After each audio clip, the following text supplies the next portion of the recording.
28 11:28 11:28 ప్రయాసపడి భారం మోస్తున్న సమస్తమైన జనులారా, మీరు నా యొద్దకు రండి, నేను మీకు విశ్రాంతిని కలుగు చేస్తాను. కొట్టు చప్పట్లు ఒకసారి. ఏంటండి?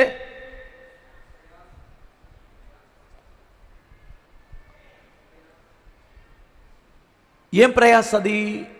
ఒక్కొక్కడికి ఇప్పుడు నేను చెప్పినట్లు పాప ప్రయాసలు ఉన్నాయి, భారం. అది భారం మన మీద ఉన్నప్పుడు మనకి ప్రయాస, వేదన, రొప్పు, ఆయాసం వచ్చినట్లు మనకి నెమ్మదిలేని పరిస్థితులు కొన్ని ఉన్నాయి. కొంతమందికి పాపము చేత ప్రయాసపడుతున్నటువంటి వారు నెమ్మది లేకుండా ఉన్నారు. పిల్లలను కని వారి భవిష్యత్తులు సరిగా లేక, వారి బుద్ధులు సరిగా లేక ప్రయాసపడుతున్న వారు ఉన్నారు. పెళ్లి చేసుకొని సంసారం చక్కగా చేసుకుందాం, అందరిలాగే నేను కూడా గృహాన్ని కట్టుకుందాం అంటే భర్త కానీ భార్య కానీ మార్గం తప్పి కుటుంబం సరిగా లేక ప్రయాసపడుతున్నటువంటి వారు చాలామంది ఉన్నారు. ఏదో ఉండి ఉండలేక వ్యాపారం చేసుకుందాంలే అని మొదలు పెడితే అందులో లేనిపోయింది ఒక బండబడింది తల మీద,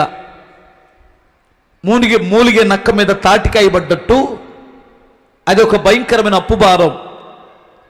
ఈ భారముల ద్వారా నెమ్మది కొంచెమైనా లేక భారము భరిస్తున్నటువంటి వారులారా, అనారోగ్యముతో భారం భరిస్తున్న వారులారా, మీరు ఫలానా కులస్తులైతే నా దగ్గరికి రండి అని చెప్పాడా? చెప్పరేంటండి? సమస్త జనులారా, నువ్వే క్యాస్టో, నువ్వే స్థితిలో ఉన్నావో, నువ్వే పరిస్థితిలో ఉన్నావో, నువ్వు డబ్బున్నవాడువో డబ్బు లేనివాడువో, చదువున్నవాడువో చదువు లేనటువంటి వాడువో, తెలివి ఉన్నవాడువో తెలివి లేనటువంటి వాడువో, నువ్వే స్థితిలో ఉన్నావో, నువ్వు నా దగ్గరకు వస్తే నీ ప్రాణానికి నేను నెమ్మది, ప్రశాంతతనిస్తాను అన్నాడు. కానీ ఈరోజు మనుషుడికి ఈ ప్రశాంతత దొరికే స్థలం యేసు ప్రభు పాదాలైతే ఆయన దగ్గరికి రావడానికి కులం అడ్డం వస్తుంది, ఆయన దగ్గరికి రావడానికి తన హోదా అడ్డం వస్తుంది. ఏమండి అమ్మా వినండి, చాలామంది జీవితంలో వ్యాపారంలో నష్టపోవడానికి కారణం ప్రశాంతత లేక, కుటుంబాలు నాశనం అవ్వడానికి కారణం ప్రశాంతత లేక. అవునా? మనం అనుకున్న గోలు రీచ్ అవ్వకపోవడానికి, అనుకున్నది సాధించకపోవడానికి ప్రశాంతత లేకపోవడం. మైండ్ కానీ ప్రశాంతంగా ఉంటే మనం అనుకున్నది ఏదైనా సాధించగలం. ఫస్ట్ మైండ్లో ఎన్నో గలిబిలు ఉంటే, సమాధానం లేకపోతే, శాంతి లేకపోతే ఏది సమర్థవంతంగా మనం చేయలేము.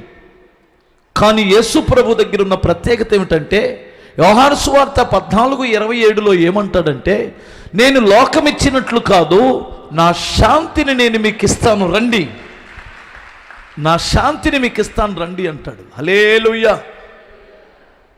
ఎందుకు ఇంత శాంతి ఉంటుందో తెలుసా? హల్లెలూయా! శ్రీశైలం నుండి ఒక బస్సు మార్కాపురంకు వస్తుంది. తెలుసుగా? శ్రీశైలం నుండి ఎప్పుడైనా వెళ్ళారా? రూట్కి వెళ్ళారా? ఫస్ట్ బస్సు, ఇద్దరు ఉన్నారు ఆ బస్సులో. 60 సంవత్సరాలు ముసలమ్మ పొద్దున్నే ఆ కిందకొచ్చి, కొండ కిందకొచ్చి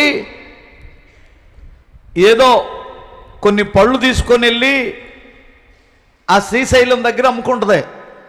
ఆ పొద్దున్నే ఫస్ట్ బస్సుకు వస్తుంది శ్రీశైలం నుండి. ఇంకొక పిల్ల 7-8 సంవత్సరాల పిల్ల ఒకటి ఉంది బస్సులో. వీళ్ళిద్దరే ఎక్కారు. ఆ డ్రైవరు పొద్దున్నే లేచి 4 గంటలకి బండి కదిలిచ్చి 4 గంటలకి బయలుదేరిద్ది అక్కడి నుండి. బస్సు ఖాళీగా ఉంటాయి కదా రోడ్లు, ఫాస్ట్గా వస్తున్నాడు. దగ్గరకు వచ్చిన తర్వాత సర్రనకు వస్తాడు, మళ్ళా వెళ్ళి సర్రనకు వస్తాడు.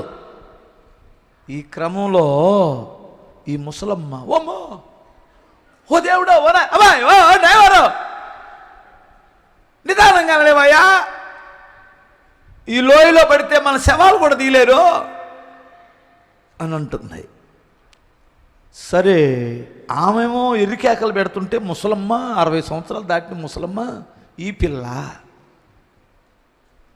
ఈ సీట్లో నుంచి ఆ సీట్లోకి, ఆ సీట్లో నుంచి ఈ సీట్లోకి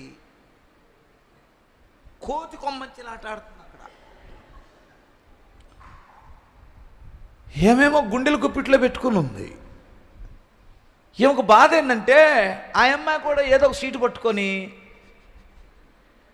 ఇలా ఉంటే ఈమె కూడా నెమ్మదే.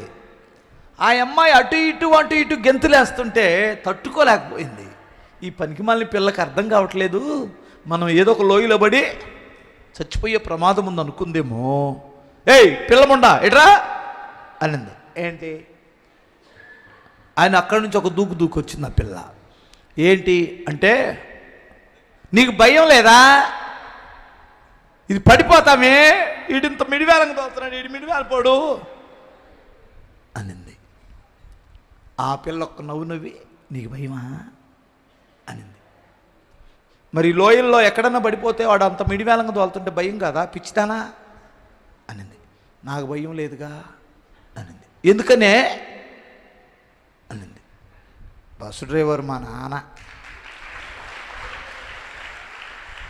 బస్సు డ్రైవర్ ఎవరో, బస్సు తోలేది ఎవరో? మా నాన్న. అందుకని నాకు భయం లేదనింది. మీకు అర్థమైంది ఏమన్నా? వాళ్ళ నాన్న ఈ బస్సుని క్షేమంగా తీసుకెళ్తాడని ఆ పిల్లకున్న విశ్వాసం. ఆ లోయల గుండా వెళ్తున్నప్పుడు అంత ప్రశాంతంగా బ్రతకగలిగింది. నీకు నీ తండ్రి మీద విశ్వాసం ఉంచి, నా కొరకు ఆయన ప్రాణం పెట్టిన దేవుడు, ఆయన నా కొరకు తన చివరి రక్తబొట్టు వరకు చిందించాడని నమ్మితే నువ్వు ఆయన మీద భారం మీద చాలా ప్రశాంతంగా ఉంటావు. హల్లెలూయా. ఆయన మీ తండ్రి. నేనంటాను, నీకు ఈ లోక సంబంధమైన తండ్రి లేకపోవచ్చు, కానీ పరలోకపు తండ్రి నీ మీద బాధ్యత కలిగి ఉన్నాడు. ఒకవేళ ఈ లోక సంబంధమైన తండ్రి పేదవాడై ఉండొచ్చు, కానీ నీ పరలోకపు తండ్రి ధనవంతుడై ఉన్నాడు. ఈ లోక సంబంధమైన తండ్రి నీ కనీస అవసరాలు తీర్చలేని పేద స్థితిలో ఉండొచ్చు, కానీ నీ పరలోకపు తండ్రి సమృద్ధి కలిగినటువంటి తండ్రిగా ఉన్నాడు. ఆయన నమ్ము, ఆయన నీ జీవితాన్ని గొప్ప కార్యంగా, నీ జీవితంలో గొప్ప కార్యాలు జరిగించగలరు. ఒక మరుగుజ్జు అతను హాస్పిటల్కి వెళ్ళాడంట మానసిక వ్యాధితో. వెళ్తే డాక్టర్ గారు చాలా చోట్లకి తిరిగి ఒక మానసిక డాక్టర్ గారి దగ్గరికి వచ్చాడు. ఆయన కూడా చాలాసార్లు మందులు ఇచ్చాడు. అతనికి ఏమాత్రం తగ్గల, మానసిక ఒత్తిడి పోలా. ఆయన చూసి ఏమన్నాడంటే, ఒరే బాబు ఒకసారి నవ్వరా, నీకు సంతోషంగా ఉంటావు అన్నాడు.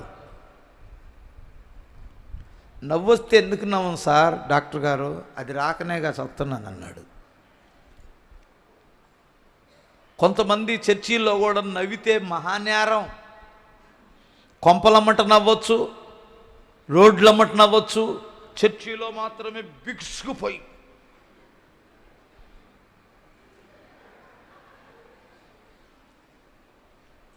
ఏమాత్రం ఎవరైనా సంతోషంగా ఉండడం చూశాడో పాస్టర్ గారు, సైతాన్లారా ఎందుకు నవ్వుతారో, ఏమనుకున్నారు, ఇది నరకం అనుకున్నారా, పరలోకం అనుకున్నారా? నరకంలో ఎవడన్నా నవ్వుతాడా? చెప్పరంట. మరి నవ్వేది ఎక్కడ? సంతోషం ఎక్కడ? నరకంలో.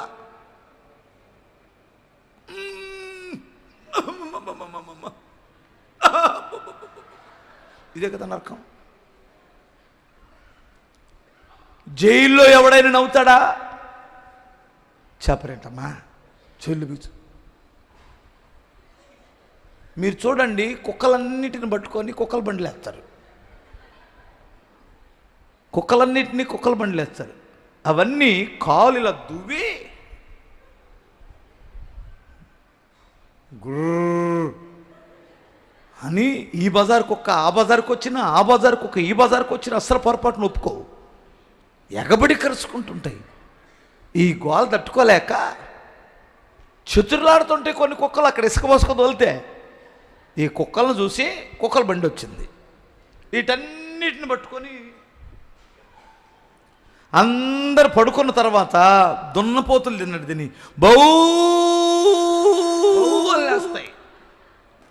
ఈ గోల తట్టుకోలేక కుక్కల బండికి అప్పచెప్పారు. ఆ బజారు కుక్కలు, ఈ బజారు కుక్కలు, ఆ పేట కుక్కలు, ఈ పేట కుక్కలు అన్నిటిని దాంట్లో వేస్తే నేను చాలాసార్లు చూసా.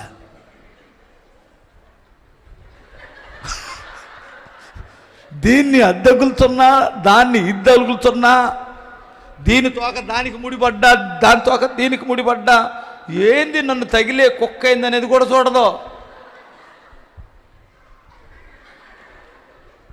అంతకుముందు దాని దారిన వెళ్తుంటే కుక్క బౌ బౌ ఏంటి నా పేటకు వచ్చామని అరిచేది కుక్క. ఇక్కడ నవ్వు లేదు, సంతోషం లేదు, అరుపులు లేవు, ఖుషి లేదు, కసి లేదు. అర్థమవుతుందా? అదేంటంటారు? కుక్కల బోను.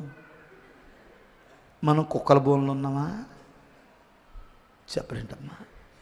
హ్యాపీ, సంతోషంగా హల్లెలూయా చెప్పండి ఒకసారి. నా దేవుని మందిరములో ఆత్మ సంబంధమైన ఆనందం ఇదే. ఇది ఆత్మ సంబంధమైన ఆనందం. నా చాలామంది అంటుంటారు, ఏందన్న అప్పుడే ముగిచ్చావా అని. నేను గంటకు తక్కువ చెప్పను ఎప్పుడు. అర్థమవుతుందా? నీకే నోరు తెరిచి ఓ హల్లెలూయా. ఎందుకంటే పరిశుద్ధాత్మ దేవుడు నిన్ను ఆవరించలేడు. పరిశుద్ధాత్మ దేవుడు స్వాధీనంలోకి వచ్చేసావు కదా, నీకు అర్థం కాదు టైం. ఆ మరగుజ్జి అతన్ని ఏం చెప్పాడంట, ఒరే నువ్వు నవ్వరా అంటే, నేను నవ్వలేను బాబు, నవ్వు వచ్చానే అన్నాడు. ఒక పని చేయి, మనూరు గుంట గ్రౌండ్లో సర్కస్ జరుగుతుంది, అక్కడ ఒకడు ఉన్నాడు నవ్వులు పండిస్తున్నాడు, ఆడి దగ్గరికి వెళ్ళి నీకు నవ్వు వచ్చింది అన్నాడట. ఏంటి సార్? ఎక్కడ? గుంట గ్రౌండ్ సర్కస్లోనా? పొట్టిగా ఉంటాడు నాలాగా వాడేనా? అవును. అడికి వెళ్ళరా, నవ్వుతావు, సగం రోగం పోయిద్ది. నేను కూడా పక్కల కుట్లు పట్టిందాక నవ్వాను అన్నాడట. ఆ మరుగుజ్జుండి నేనే సార్. నువ్వా? మరి ఎందుకు అలా నవ్విస్తావు? నువ్వెందుకు అయిపోయావు? అది నా డ్యూటీ సార్, నాకు మనసులో నెమ్మది లేదు సార్. అప్పుడు ఆ పక్కనే కూర్చున్నాడు అన్నాడట, సర్కస్గా సార్ వెళ్ళాల్సింది, ఇతను యేసు పాదాల దగ్గరికి వెళ్తే వస్తుంది. ఆ కంపౌండర్ చెప్పాడు, చచ్చిపోయే వాళ్ళు కూడా బ్రతుకుతున్నారు సార్, మనశ్శాంతి లేక చద్దామనుకున్నటువంటి వారు కూడా బ్రతుకుతున్నారు సార్. ఒక అబ్బాయి నాకు ఫోన్ చేశాడు హైదరాబాద్ నుండి. ఆ రోజుల్లో మేము ఆరాధన ఛానల్కో దేనికి ఒక దానికి ఈ పాటలు ఇస్తున్నాం. ఆరాధన ఛానల్లో